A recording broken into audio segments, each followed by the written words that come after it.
satu keistimewaan yang diajarkan oleh Rasulullah sallallahu alaihi wasallam. Rasulullah itu mengajarkan kita selalu berdoa, minta sama Allah. Jangan pernah putus minta sama Allah. Karena yang kita jalanin dalam kehidupan kita enggak semuanya baik, enggak semuanya enak, enggak semuanya menyenangkan. Semua dari kita pasti akan mengalami masa-masa, ada masa senang, ada masa susah, ada masa sulit, ada masa banyak problem, ada banyak masa juga kita sedih. Maka jangan pernah putus berdoa, minta sama Allah, mengemis sama Allah, mohon sama Allah. Itu satu senjata yang paling kuat buat kita. Bahkan kalau bisa jadikan doa ini lebih daripada makanan pokok kita. Kalau kita makan sehari 3 kali, doa mesti lebih banyak. Ya, sholat 5 kali, ya doa kita 5 kali. Sholat sendiri bahkan maknanya as-shalah doa wa tadarru. Sholat itu artinya apa? Doa. Jadi ketika kita sholat itu 5 kali sehari, 5 waktu yang wajib, maka itu adalah 5 kali kita berdoa meminta pada Allah. Bahkan tadinya Allah kepengen kita 50 kali berdoa sholat, tapi diringankan oleh Allah jadi 5. Ya, nggak ada yang lebih mencintai kita dibandingkan Allah. Salah satu buktinya, sampai sebegitu cintanya Allah pada hambanya, pengen kita datengin 50 kali sehari. Kita kalau senang sama satu orang aja nggak mungkin kita sehari kita datengin 50 kali. Ini 50 kali saking cintanya Allah pada hambanya. Jadi siapa yang paling mencintai kita? Allah. Tidak ada yang lebih mencintai kita dibandingkan Allah. Kalau seorang mukmin bisa menyadari, memahami makna tersebut, itu luar biasa. Doa ini Allah kasih keistimewaan untuk kita umat Nabi Muhammad SAW.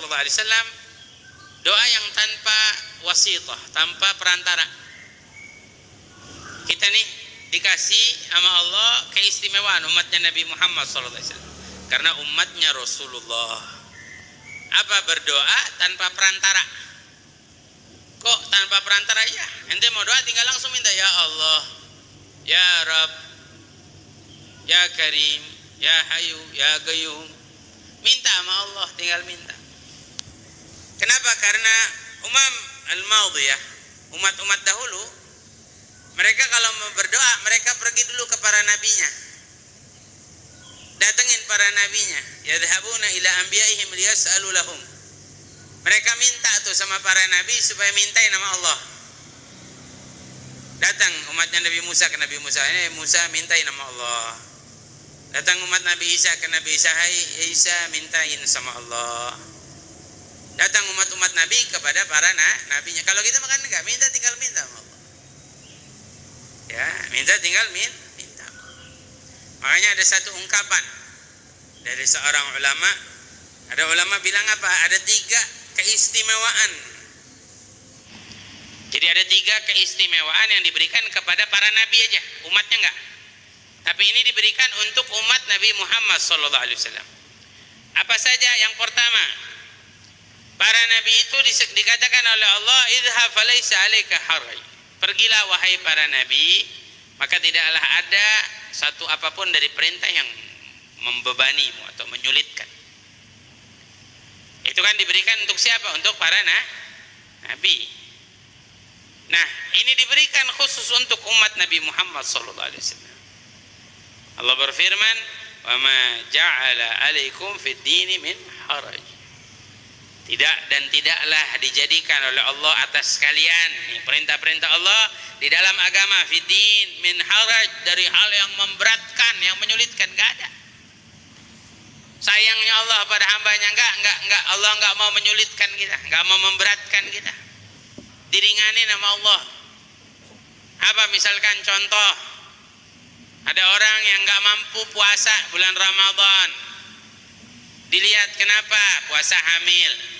Perempuan nih, orang perempuan hamil, dia nggak mampu puasa. Diringani nama Allah, boleh nggak puasa? Boleh. Dalam hukumnya boleh nggak puasa. Ada orang kena sakit mah, kronis, kata dokter nggak boleh puasa, udah boleh nggak puasa. Nggak dipersulit sama Allah, nggak. Ya, ente musafir perjalanan jauh, sholat boleh diqashar, boleh dijamak, diringanin sama Allah, nggak ada yang dipersulit dari agama. Nah, makanya nggak dijadikan di dalam segala perintah Allah ini ada hal yang menyulitkan. Kedua, dikasih kepada para nabi, tidak dikasih kepada umatnya kecuali umat Nabi Muhammad. Apa kata Allah pada para nabi? Anta syahidun ala qaumik. Wahai para nabi, engkau adalah saksi atas kaummu. Menjadi saksi atas kaummu. Umatnya Nabi Muhammad dikasih sama Allah, wa ma litakunu syuhada 'alan nas. Litakunu syuhada 'alan nas. Kalian dijadikan untuk menjadi apa? Saksi atas manusia. Kita dijadiin saksi di hadapan Allah Ta'ala. Nggak dikasih kepada umatnya para nabi kecuali para nabinya. Nah, yang ketiga, para nabi itu dikasih sama Allah, sal tu'ta, mintalah Allah akan kabulkan. Mintalah Allah akan penuhi, Allah akan berikan. Nah, itu tidak diberikan kepada para umatnya Nabi sebelumnya, hanya kepada para nabinya, tapi diberikan untuk umatnya Nabi Muhammad. Dari mana buktinya? Allah berfirman, ud'uni astajib lakum, mintalah padaku akan aku kabul. Makanya doa ini power yang luar biasa. Penting kita berdoa, penting, perlu banget kita sama yang namanya doa. Jangan sampai kita nggak mau berdoa walaupun kita ngalamin hal yang sulit. Dari doa-doa belum diijabah sama Allah. Nah, memang ada ketentuan-ketentuan Allah yang memang Allah Subhanahu wa taala jadikan itu pasti terjadi. Tapi dengan kita menjalaninya pasti ada hasilnya daripada doa. Ya, ketentuan Allah ada yang mubram, ada yang muallak. Yang mubram nggak bisa dirubah, yang muallak bisa dirubah. Dengan apa? Dengan doa. Ya, makanya kita minta sama Allah. Biar apa? Biar kalau ada ketentuan-ketentuan yang muallak, yang nggak baik buat kita, biar diganti menjadi ketentuan yang indah. Bahkan sampai Al-Imam Al-Ghazali beliau mengatakan ada ketentuan Allah yang dirubah dengan doa. Di antaranya raddul bala berdoa. Allah menolak bala, musibah, ujian dengan apa? Dengan doa.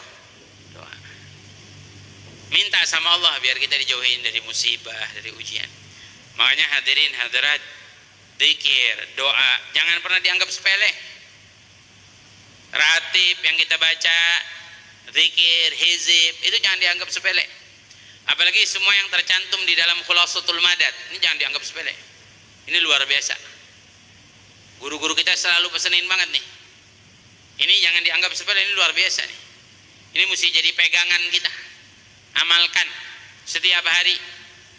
Ada tuh wirid pagi, wirid siang, wirid ba'da zuhur, wirid bangun malam, ada semua ada. Karena apa? Itu semua ngejaga kita, jauhin kita dari musibah, dari bala. Itu hakikatnya daripada isi zikir dan doa.